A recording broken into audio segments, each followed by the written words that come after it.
தீரன தீரன தீரன தீரன தீரன தீரன தீரன தீரன தீர தீரனா தீரா தீர தீரனா தீரா. தேவை தேவை தேவை உடனே மாமியார் தேவை. தேவை தேவை தேவை ரொம்ப நல்ல மாமியார் தேவை. தேவை தேவை தேவை உடனே மாமியார் தேவை. தேவை தேவை தேவை ரொம்ப நல்ல மாமியார் தேவை. பெரிய பொட்டு வச்சுக்கிட்டு நடக்கும் மாமியார் தேவை. அம்மி மிதிச்சு அருந்ததி பார்த்து குடும்பம் நடத்த தேவை. மஞ்சள் குங்கும மங்கள பூவும் சுமந்து வர வேண்டும். வம்சம் வாழ தெய்வாம்சம் வேண்டும். தேவை தேவை தேவை உடனே மாமியார் தேவை. தேவை தேவை தேவை ரொம்ப நல்ல மாமியார் தேவை. வாராயோ மாமி வாராயோ, வரலக்ஷ்மி போல வாராயோ. அழகாக தொங்கும் தாலி இனி அன்பாலே போடு வேலி. சூலில்ல காலி ஆவாயே.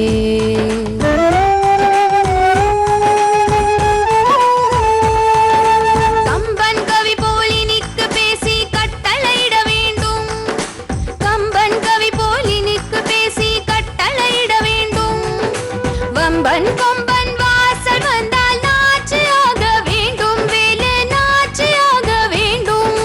பெரிய பெரிய பொட்டு வைக்கும் பிரிய மங்கை வேண்டும். சரிய சரிய சேலை கட்டும் சாந்த துர்க வேண்டும். வம்சம் வாழ தெய்வாம்சம் வேண்டும். தேவை தேவை தேவை உடனே மாமியார் தேவை. தேவை தேவை தேவை ரொம்ப நல்ல மாமியார் தேவை. தவறு செய்தால் எடுத்து சொல்லி திருத்தி விட வேண்டும். தலையும் வலித்து சாய்ந்து படுத்தால் மருந்து இட வேண்டும். அடுப்பு என்னும் நெருப்பில் வெந்தால் அன்பு மழை வேண்டும். அடுத்த வீட்டார் முன்னால் என்னை உயர்த்தும் மனம் வேண்டும். சிரித்த முகமே மாறாதென்றும் வளமும் வர வேண்டும். நிறைந்த மனமாய் நித்தம் வாழ்த்தி நலமும் தர வேண்டும். வம்சம் வாழ தெய்வாம்சம் வேண்டும்.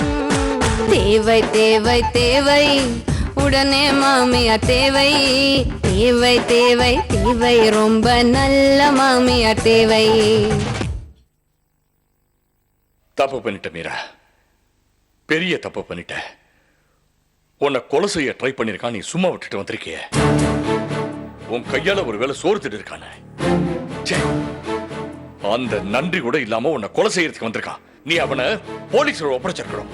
அப்பா, அவன் ஏதோ ஒரு திட்டத்தோட தான் இந்த வீட்டுக்குள்ள நுழைஞ்சிருக்கான். ஐயா, அப்பவே வசந்த் தம்பி சொன்னுச்சுங்க அவன் மொழி சரியில்லைன்னு. அப்பவே நம்ம கொஞ்சம் உஷாரா இருந்திருக்கணும். நானும் ஒரு சின்ன தப்பு பண்ணிவிட்டேங்க ஐயா. நீ? ஆமாங்க. நீ என்ன தப்பு பண்ணிருக்க? அதுங்க ஐயா, அவனை பாக்குறதுக்கு ரொம்ப பாவமா இருந்தானா, அதனால அவன் கேட்டதெல்லாம் வாய்க்கு ருசியா செஞ்சு போட்டேன். கறினா கறி, கோழினா கோழி, முட்டைன்னா முட்டை, ஆம்லெட்னா ஆம்லெட், இதெல்லாம் நல்லா சாப்பிட்டுட்டு உடம்ப நல்லா தேத்திக்கிட்டு நம்ம மீராமாவே கத்தி எடுத்து குத்த போயிருக்கான்னா பாத்துக்குங்களேன்.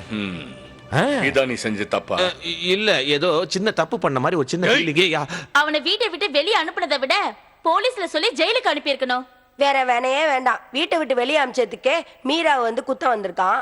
செயலுக்கு அமிச்சிருந்தா வெளியே வந்து மொத்த குடும்பத்தையும் க்ளோஸ் பண்ணிருப்பான். என்னம்மா விளையாட்டுத்தனமா பேசிட்டு இருக்க? ஒரு கெட்ட எண்ணத்தோட இந்த வீட்டுக்குள்ள ஈஸியா யாருமே நுழைய முடியாது. போலீஸ்ல கம்ப்ளைண்ட் பண்ணாம நீ வந்தது மகா பெரிய தப்புமா. ஒரு போன் பண்ணியிருந்தா ஸ்பாட்டுக்கு நானே வந்திருப்பேன்ல. என்னங்க நீங்க? அவன் கிட்ட இருந்து நான் தப்பிக்க போராடுவேனா இல்ல உங்களுக்கு போன் பண்ணிட்டு இருப்பேனா? அவனை கத்தியோட கொலவரியில பார்த்த உடனே நான் அவ்வளவுதான், என் லைஃபே போயிடுச்சுன்னு நினைச்சேன். மீரா, நீ அவனுக்கு செஞ்ச அன்ன தர்மம் தான் இன்னைக்கு உன்னை காப்பாத்தி இருக்க. வேற யாரையோ கொலை செய்யறதுக்காக வாங்கின கத்தியா உன் உயிரை எடுக்கிறதுக்காவது உபயோகமாகட்டும்னு சொல்றான். அவன் வேற யாரையோ குறி வச்சிருக்க மாமா. மீரா, நீ மறுபிறவி எடுத்திருக்க, அதை நினைச்சு சந்தோஷப்படு. உன்னே காப்பாற்ற வந்தவன் லேட்டா வந்திருக்கணும், இல்ல கொலை பண்ண வரவனாவது சீக்கிரம் வந்திருக்கணும். ரெண்டும் நடக்காம போச்சு. இனிமே ஜாக்கிரதையா இருங்க. யாரும் இத பத்தி கண்ட இடத்துல உளராம இருந்தாலே போதும் மாமா. ஏய், யாரடி உளருவா? யார் உளருவா? சும்மா கிடக்குற சங்க ஊதி கிடத்தான ஆண்டின்னு என்ன தானே சொல்ற? நீ தான் உங்க அம்மா கிட்ட 24 மணி நேரம் போன்ல உளறிக்கிட்டே இருக்க. இப்ப யார் உங்களை பத்தி பேசினாங்க? ஏன் சும்மா எகிரிட்டே வரீங்க? நீ என்ன தவிர வேற யாரையும் சொல்ல மாட்டேன், எனக்கு நல்லாவே தெரியும். Will you stop this nonsense? ஏன் முன்னாடியே சண்டை போட்டுட்டு இருக்கீங்களா? எவ்வளவு தைரியம் உங்களுக்கு? போங்க. அவ எப்பவுமே என்னதான் மாமா குத்தி குத்தி பேசிட்டு இருக்கா. பேசாம இங்க இருந்து போயிடுங்க. அவுட்.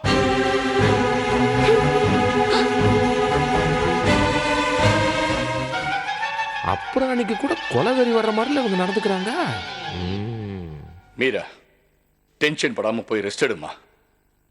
எனக்கு எந்த டென்ஷனும் இல்லை மாமா.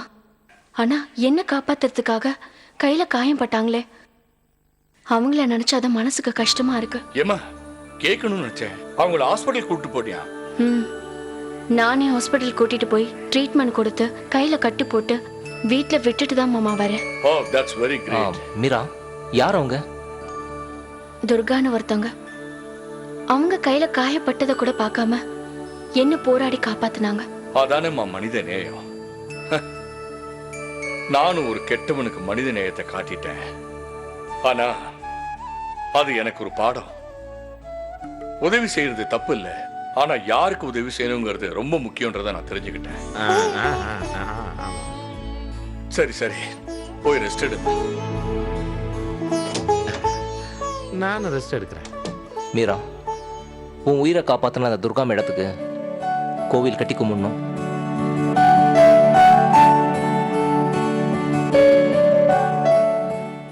துர்கா மேடம் அதுக்கு தகுதியானவங்க தான். மீரா, இனிமே நீ வெளியே போகும்போது தனியா போறதை அவாய்ட் பண்ணு. ஏன்? இந்த சம்பவம் கேள்விப்பட்டதும் நான் எவ்வளவு துடிச்சு போயிட்டேன் தெரியுமா? என்னங்க நீங்க? இதுக்கு போய் நம்மள பிரிக்க எந்த மனித சக்தியால முடியாது.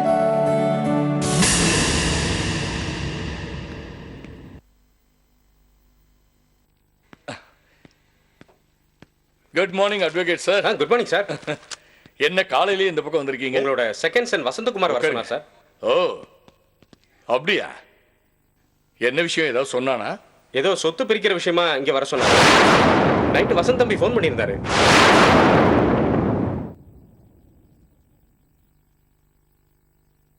Morning sir. Good morning sir. Good morning. நீங்க தானே உங்க அப்பா வர சொன்னதா ஃபோன் பண்ணீங்க? நானா? எப்போ? என்ன தம்பி, நேத்து நைட்டு ஒரு 9:30க்கு ஃபோன் பண்ணியிருந்தீங்களே, என்ன மறந்துட்டீங்களா? இல்ல சார், நான் பண்ணல. அப்பா, அம்மா மேல சத்தியமா நான் பண்ணலப்பா. டேய், உன் மொபைல்ல டயல்டு நம்பர்ஸ்லாம் செக் பண்ணி பாரு. அப்பா, எனக்கு தெரியாம நான் எப்படி இப்ப ஃபோன் பண்ணி Check பாப்பேன்? பண்ணி பாருடா. டேய், நீங்களே பாரு. என்ன போனை காணோம்? சார் ஒழுங்கா பாடுறா. யார்ப்பா நீ? சார் வசந்த் சார் ஃபோனை வச்சுட்டு வந்தாங்க. எங்க வச்சுட்டு வந்தாரு? பார்ல சார். ஏய் போடா டேய் போடா போடா போடா. வரேன் சார். அண்ணே, பார்ல எப்படி? அதான் நான் எப்படி பாரு. சரி, அட்வொகேட் போய் சொல்ல மாட்டாரு. டயல் நம்பர்ஸ்லாம் செக் பண்ணி பாரு. இல்லப்பா, நான் பண்ணல. செக் பண்ணி பாரு. பாடுறா பாடுறா. என்ன? சாரிப்பா, இருக்குப்பா. ஆனா எப்படி இதுல? சாரி அட்வொகேட் சார், ஏதோ சின்ன குழப்பம் ஆயிடுச்சு. நான் மறுபடியும் உங்களுக்கு ஃபோன் பண்ணி வரவழைக்கிறேன். No problem sir. வரேன் சார். வரேன் வசந்த், வரேன் தம்பி. வாங்கண்ணா. செல்ல தவற விட்டது உனக்கே தெரியல. இப்ப பேசுறதெல்லாம் உனக்கு எப்படி புரியும்? டேய், உங்களுக்கு சத்தான ஆகாரங்களா கொடுத்து ஆரோக்கியமானவங்களா செதுக்கி வச்சிருக்கேன். அந்த உடம்ப குடிச்சு சீரழிச்சுக்காதீங்க. குடிச்சு கெட்டு போவதுடா வசந்த். உனக்கும் சேர்த்து தாண்டா சொல்றேன்.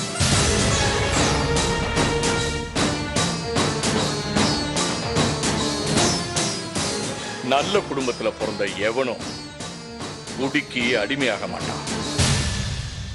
சோ, உங்களை பொறுத்த வரைக்கும் உங்க பிறந்த வீடும் சரியில்லை, வளர்த்த அப்பாவும் சரியில்லை.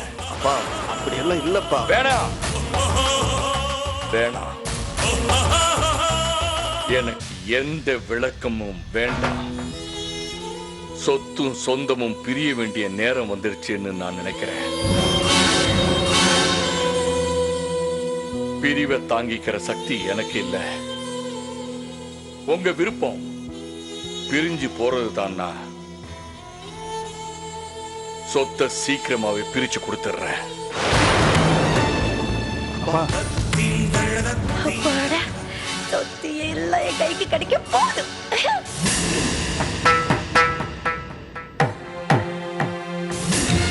அப்பாடா, இப்பதான் நிம்மதி.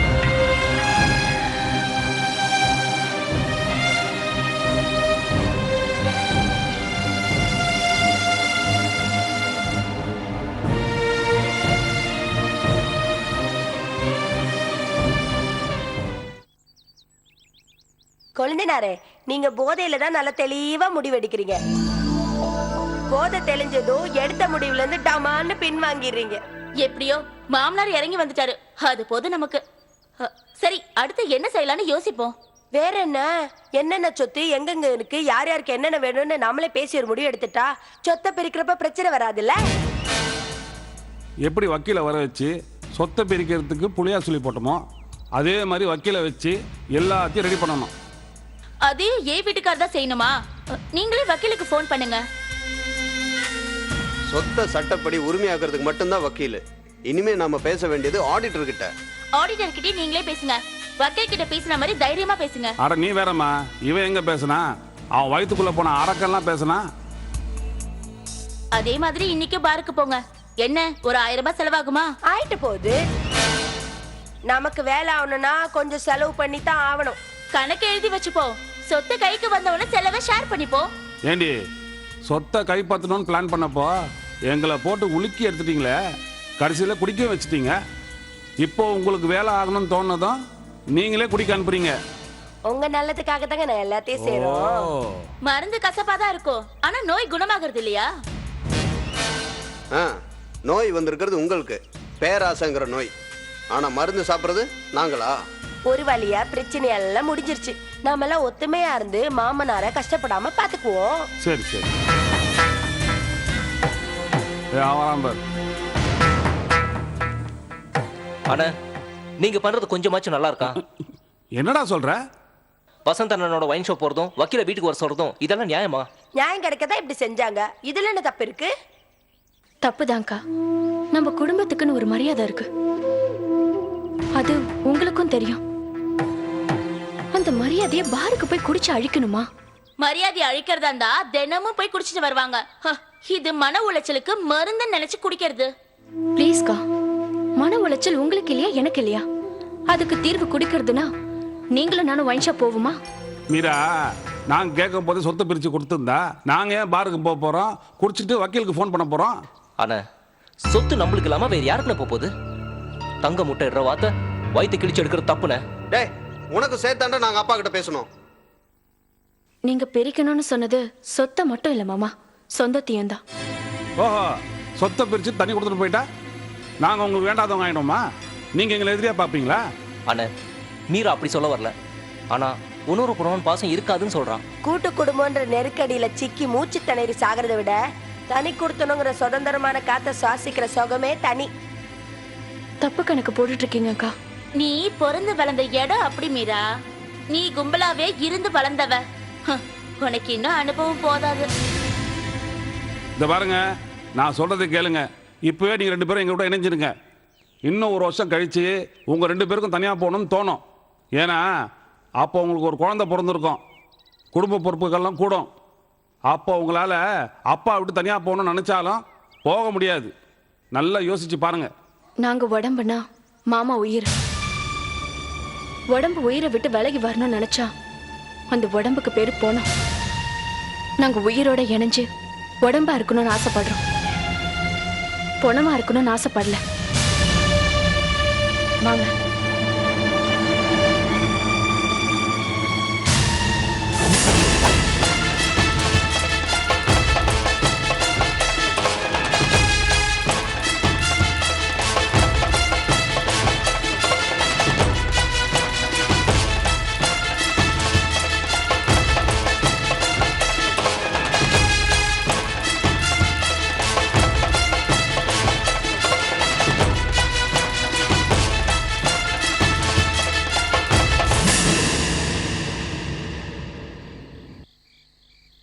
இப்போது சொல்ல அந்த சந்தோஷமான செய்திய. ஒரு வகைய மாமனார் சொத்தை பிரிக்க ஒத்துக்கிட்டாரு. இப்போது ஒத்துக்கிட்டாரு. சரி, யார் முதல்ல வாய் திறந்தது? வசந்த் தான்.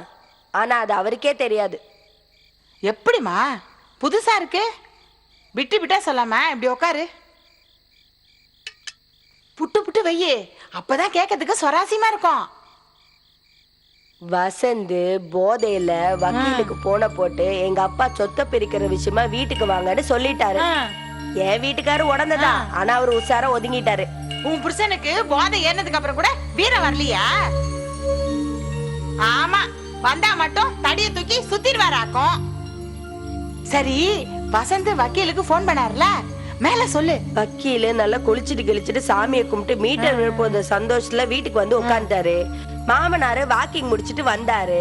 வக்கீலு ஸ்பீக்கிங், மாமனாரு ஷாக்கிங், வசந்த் கிட்ட ஆஸ்கிங், மேட்டர் ஃபினிஷிங். அப்படிதானே? நீங்க தான் கற்பூரமாச்சே சித்தி, கப்புனு பிடிச்சுக்கிட்டீங்களே. நானாவது வந்து 4 வார்த்தை தான் பேசிட்டு போறேன். உங்க அம்மா வந்தாங்கன்னு வெயி, எங்க தட்டுனா எங்க விழுமுன்னு கணக்கு போட்டு காய நகர்த்திடுவாங்க. அப்புறம் பழம் நழுவி பால்ல விழாது, ஸ்ட்ரைட்டா வாயிலே விழுந்துரும். உங்க அம்மாவோட அறிவில பாதியாவது எனக்கு இருக்காதா என்ன? ஐயோ, அம்மாவை ஞாபகப்படுத்தாதீங்க சித்தி. எப்படியோ முக்காவாசி கிணற தாண்டிட்டேன். நிம்மதி நினைச்சு பெருமூச்சு விட்டுறாத. உன் பிள்ளைங்களை வச்சு உன் புருஷனை அப்பப்ப மிரட்டிக்கிட்டே இரு. உன் மேல அவனுக்கு பயம் இருந்துகிட்டே இருக்கணும். அப்பதான் மீதி கிணற தாண்ட முடியும். இனிமே என் புருஷனை தூங்க விட்டுருவேனா என்ன? சொத்து பத்தெல்லாம் கணக்கு எடுத்துக்கிட்டு சொல்லிக்கிட்டே இருப்ப சித்தி. நிலவேணி, தனி வீடு, தனி காரு, தனியா சொத்து, இனிமே கால் மேல காலை போட்டு அதிகாரம் பண்ணலாம். நீங்களும் என் கூட வந்து அதிகாரம் பண்ணுங்க சித்தி. அப்பெல்லாம் என்ன ஞாபகம் வருமோன்னு தெரியல. வருமா நிலவேணி? நன்றி மறந்தா தெய்வம் நின்று கொள்ளுன்னு சொல்லுவாங்க. நான் நன்றி மறக்காதவ சித்தி. கோயம்புத்தூர்ல உன் பெரியம்மா மக மகேஸ்வரிய மாமனார் குடும்பத்துல இருந்து பிரிச்சு தனி கொடுத்தனும் வச்சேன். அதுக்கு படாத பாடுபட்டிருக்கேன் தெரியுமா? மங்களேஸ்வரி தனி கொடுத்தனும் போயிட்டாளா? அவளுக்கு யோசனை சொல்ல அவ வீட்டுக்கு போனப்பெல்லாம் மார்க்கெட்ல இருந்து பழத்தை வாங்கிட்டு வந்து ஃப்ரெஷ்ஷா ஜூஸ் போட்டு கொடுப்பா. அவ தனியா போன பிறகு அவளை பார்க்க போனா ஒரு வாய் காப்பி தண்ணிக்கு 10 வாட்டி பெறாண்ட வேண்டியிருக்கு. சரி, வா போலாம். சித்தி, நான் பால் காய்ச்சற அன்னைக்கே நீங்க பொட்டி படுக்கையோட வந்துருங்க.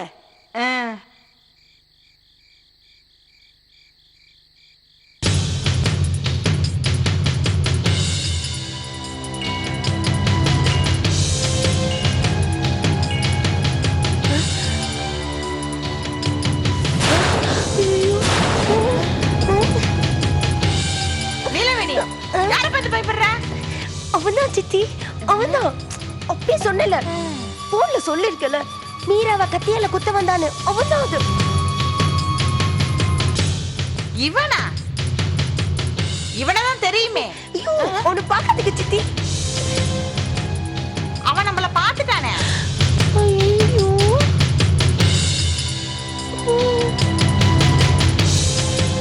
ஐயா, கோயிலுக்குள்ள லுங்கி கட்டிட்டு வரீங்க? சாமி அப்படி சொன்னிச்சா? அப்போ உன் வேஸ்டே கொடு.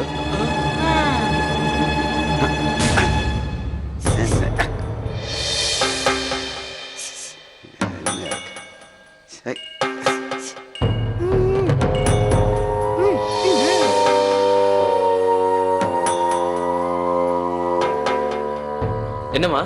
அந்த ஆள் கிட்ட வச்சுக்காதீங்க. கோயிலுக்குன்னு சில சட்டத்திட்டம்லாம் இருக்குல்ல. அவன் கிட்ட கத்தி இருக்கு தெரியுமா? விடிய முடிக்கிற கட்டியா?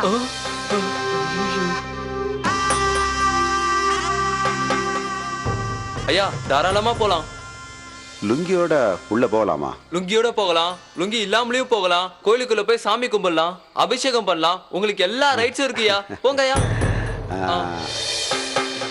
தப்பிச்சண்டா.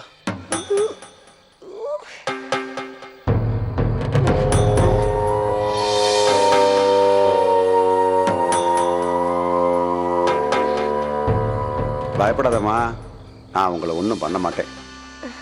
எனக்கு கெடுதல் செஞ்சவங்களுக்கு தான் நான் கெடுதல் செய்வேன். நாங்க ரொம்ப நல்லவங்க. நான் ரொம்ப கெட்டவன். ஆ? அன்னைக்கு மீராவுக்கு நல்ல நேரம். என் கத்திக்கு நிதானம் இல்லாதனால தான் அவளை குத்துறதுக்கு பதிலா இன்னொருத்தியை குத்திட்டேன். ஆனா மீரா கிட்ட சொல்லி வைங்க, என் குறியிலேருந்து அவ தப்ப முடியாது. சொல்லிடுறேன் ஐயா. சி சார், அண்ணே, அப்பா, ஐயோ, சொல்லிடுறேன். இது பாருங்க, கோயிலுக்கு வந்துட்டு நிம்மதியா போகணும், சந்தோஷமா போகணும். போங்க. வேற